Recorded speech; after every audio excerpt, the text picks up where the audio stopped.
प्रत्येक क्षणाला देतेस तू ज्ञान, तू नारी सबसे भरी.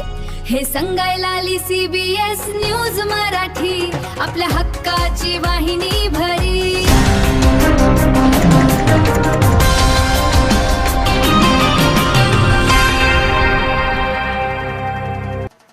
नमस्कार.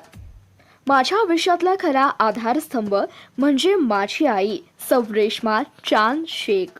कर्तृत्वान बाबांच्या यशामागची पडद्याआडची शक्ती म्हणजे माझी आई.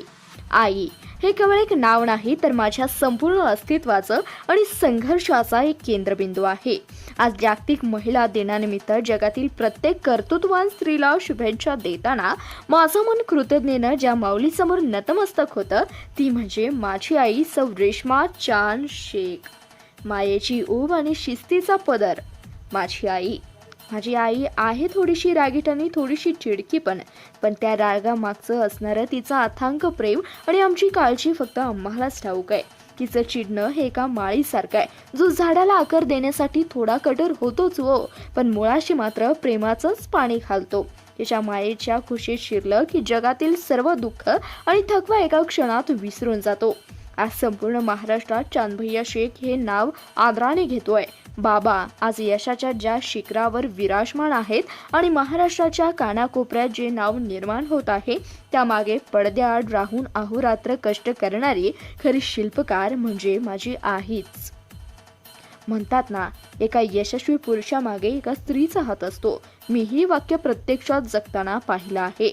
जेव्हा बाबांची परिस्थिती अत्यंत हालाकीची होती, तेव्हा संघर्षाचं डोंगर समोर उभं होतं आणि सोबत कोणीच नव्हतं. अशा कठीण काळात माझी आई खंबीरपणे त्यांच्या पाठीशी उभी राहिली. तिचा सोशीलपणामुळे आणि खंबीर पाठिंब्यामुळेच बाबांना आज हे सुवर्ण दिवस पाहता येत आहेत. तिने कधीच परिस्थितीचं भांडवल केलं नाही, प्रत्येक संकटावर हसून मात केली. आमचा परिवार खूप मोठा आहे. घरी येणाऱ्या जाणाऱ्यांची, पाहुण्यांची आणि लोकांची सतत वर्दळ असते, पण या गर्दीतही माझी आई कधीच थकली नाही. येणाऱ्या प्रत्येकाचं स्वागत ती आपुलकीने आणि हसऱ्या चेहऱ्यानेच करत आहे. कुणालाही रिकाम्या पोटी किंवा नाराज होऊन ती जाऊच देत नाही. सर्वांना आपलंसं करण्याची ही कला तिने कायम जपली आहे. आज मी आणि माझ्या बाबांचं बातम्यांसाठी जगात धावपळ सुरू असते, तेव्हा ही आई मागे हटत नाही. ती आजही आम्हाला पावलोपावली मदत करत असते.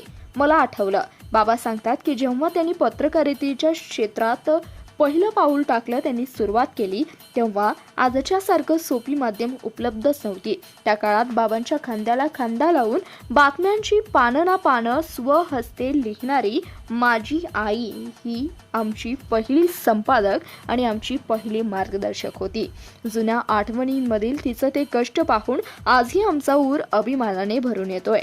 आई, तू केवळ या घराची गृहिणी नाही, तर तू आमची प्रेरणा आहेस. तू बाबांच्या यशाचा कणा आहेस आणि माझ्या आयुष्याची दिशा आहेस. तुझा हा बहुगुणी स्वभाव आणि तू केलेला त्याग कधीच शब्दात मांडता येणार नाही. जागतिक महिला दिनानिमित्त माझ्या लाडक्या आईला आणि सर्व माता भगिनींना खूप खूप शुभेच्छा.